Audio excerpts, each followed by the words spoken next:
Oh my god. Sitting over the cliffside's a little unnerving, but it's a once in a lifetime opportunity, right? But with the spinaker, oh, so good. We just glide along. Wow.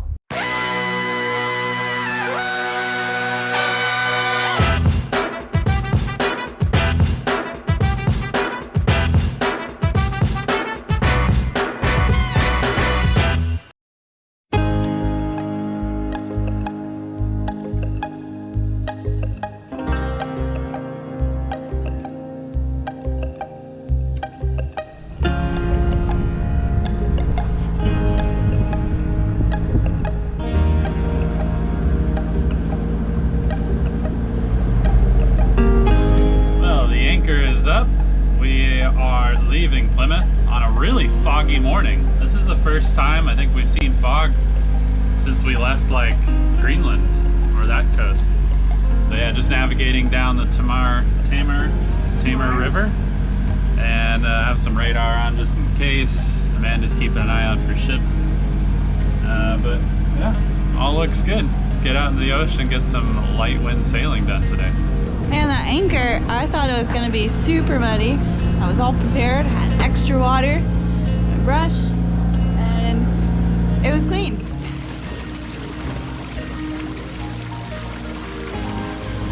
And you like Rocco's double bridle. This is a new setup we're trying. It's like doing 2 bridles to Rocco because this is the first time we're gonna tow him overnight. So we want like 2 attachment points. But yeah, I think 1 line off of each side might be pretty good.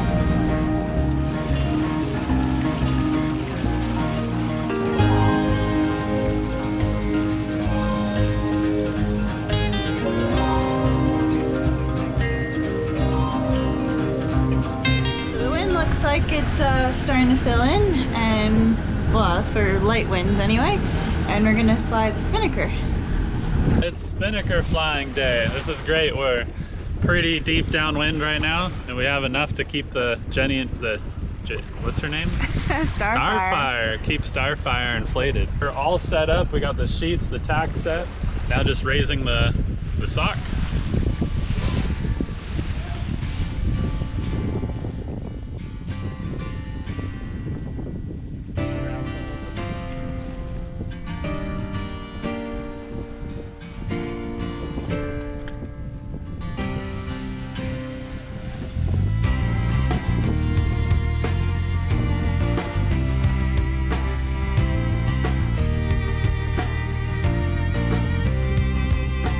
Looks good.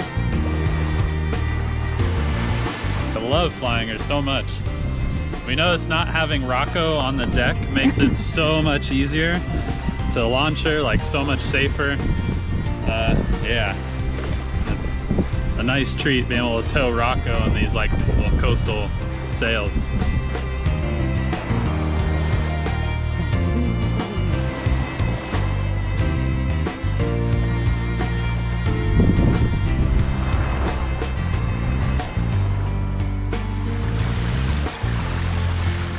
About 5 knots now. The motion with the spinaker out is so much better. It's like it eases you into the waves. Not that there's really much wave action going on, but the boat, when it motors, is a lot more rocky. But with the spinaker, oh, so good. We just glide along. We left on our own schedule, knowing that it was going to be an overnight and that we could get into Poole on a safe tide as well. So slow sailing is not that bad when you have time on your side. So much less daylight now, so that's the hard part.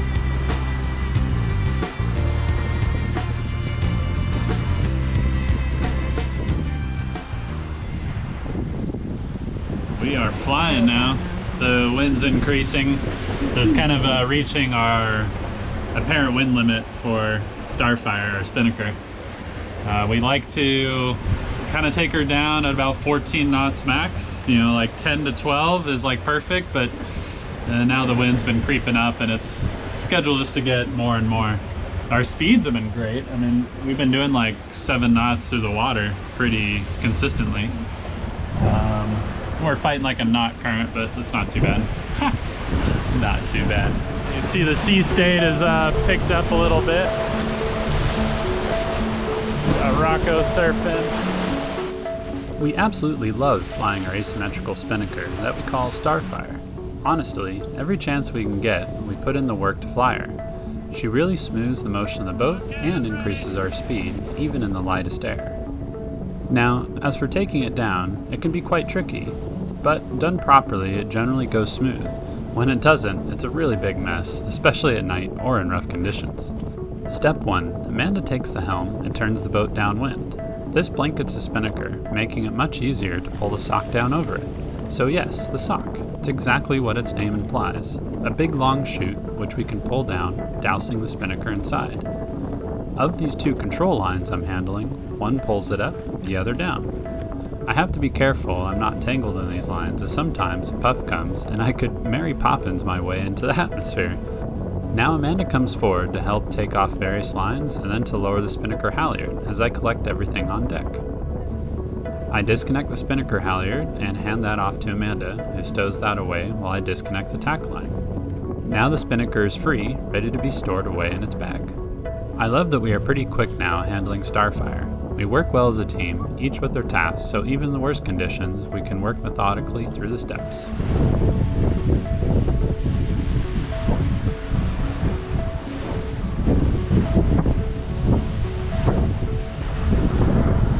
Panda goes sleepy, sleepy.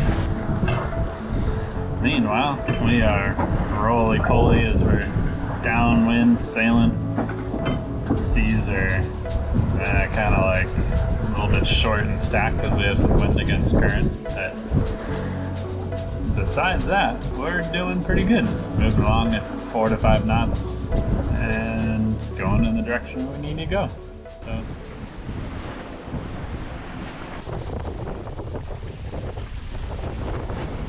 Okay, well, we are just oh, sorry, it's been crazy. The wind's been shifty, pretty high gusts too, and then the sea state is just crap. We're like battling a current and the wind's kind of against it, so the waves are just stacked. It's like being in a washing machine. But we're just rounding, okay, so we're past Weymouth and we're rounding the Jurassic coast to go up to Poole. This is that current that we're fighting. Yeah, really annoying, but we're getting it done. Keeping the boat speed up the best I can, keeps it more comfortable, and obviously the most progress we can make, the faster we get there. Yeah, I think we'll get there a little bit early too, so we're just kind of anchoring off in this bay at night, and then we can sleep until sunrise and then go in Poole around 9 a.m. So that should be nice. Good morning. We slept for just a couple hours on the hook outside of Poole. The tide is right now for us to go in, so we're gonna pick up anchor and get into the harbor. So tired after only sleeping just for a couple hours, but it just felt good nonetheless. But it's so cool waking up to a view like this. Wow.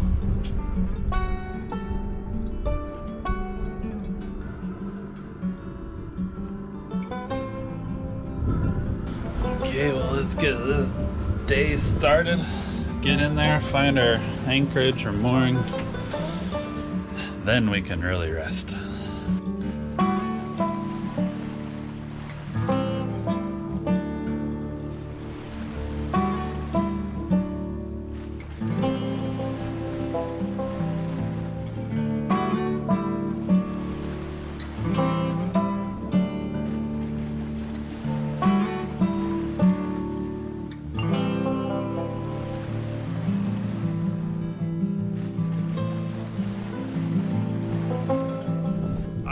entering Poole Harbor, and there's this chain ferry, and I was like, chain ferry, that's kind of interesting. And it actually operates on a chain. So there's like 2 chains on either side, and they're secured to either side of the land, and then the chain just passes through the boat, and it's like the boat pulls through on the chain. So that means we're driving over some chain right now, which is really weird to think. I assume they just get pretty slack and lay on the seafloor, but... Well, we did it. Passage complete. That was a rough one. I know. What's it, like 9 a.m. right now? I think it's almost 10. So that's 25 hours later. We've made it to Poole. Granted, 3 of those were sleeping on anchor outside the harbor. But we just motored around to the spot where we thought we can anchor. But as common now, if there's any like good anchorage, it's just littered with mooring balls. So we looked around the field and kind of picked the best ball, and yeah, and then we backed down hard on it too. And I mean, there's probably what, 50 moorings in this field, and there's not one boat here. Well, we picked one that didn't have like a name on it. It has just a number, so no one's gonna like come over and not only ask for money but like kick us off or anything. So we're not part of your club. That'd be quite funny. Like, dude, it's like winter, there's no one here. Yeah, I feel like they'll leave us alone. Alright, well, let's clean up the boat and then get below, clean ourselves up, and call this passage complete.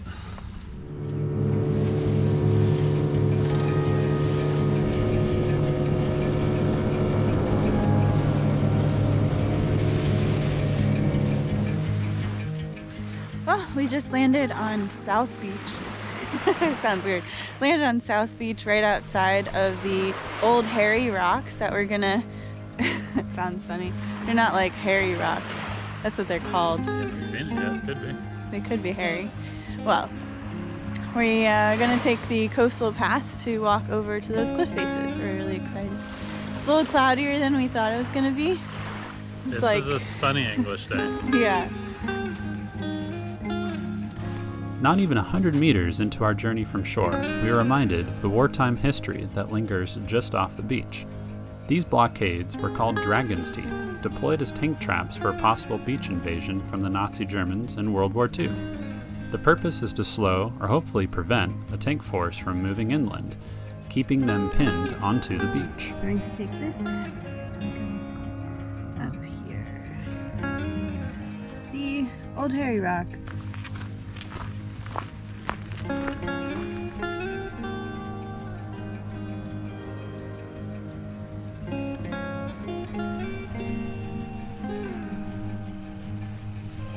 Never seen furry pigs before.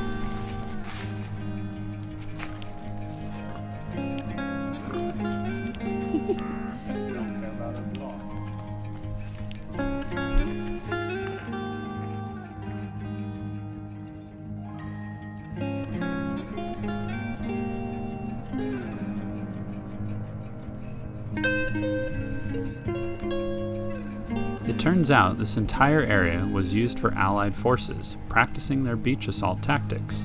Additionally, armament remains, as for the same reason this was good practice ground, it made for good possible landing site from the enemy, not too far away across the English Channel.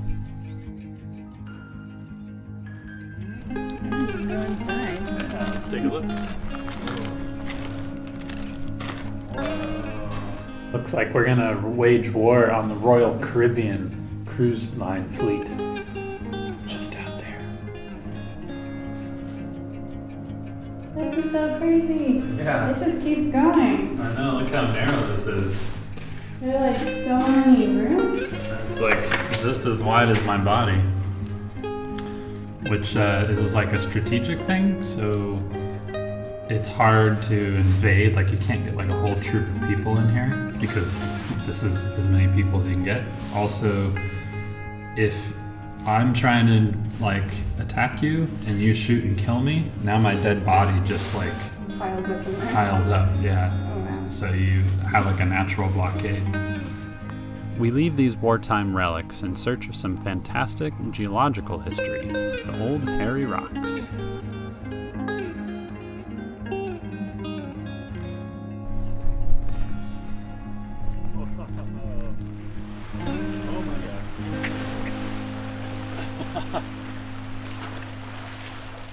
Well, we're here at the Old Harry's Rocks, and wow, this is like absolutely stunning here. So gonna launch the drone and get some good shots. So we got a little DJI Mavic Mini, this little guy. I'm gonna set him up and have him go flying.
Drone shots complete. Yeah, that was amazing flying. There's some like tunnels and arches I really wanted to fly through, but I don't think it was worth the risk. It's still cool to like peek around the rocks with the drone though. And yeah, this coastline, absolutely incredible. It's gorgeous. She flew very well, flew all around, thousands of feet around. Kind of snuffed up the landing though, landed in some grass, so we have some grass particles all around. But clean her up and she'll be good. This is Panda crawling her way back, taking it safely because Panda is, well, she's Panda. I do the butt crawl. I'm gonna do the side crawl. How was that? That was fun. You feel like a kid. Yeah. I couldn't resist the opportunity. My heart is pumping. There's some sketchy spot, but it was only like over here. Wow, what a way to start the day.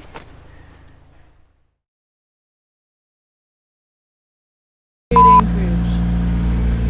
The best anchorage. Inception.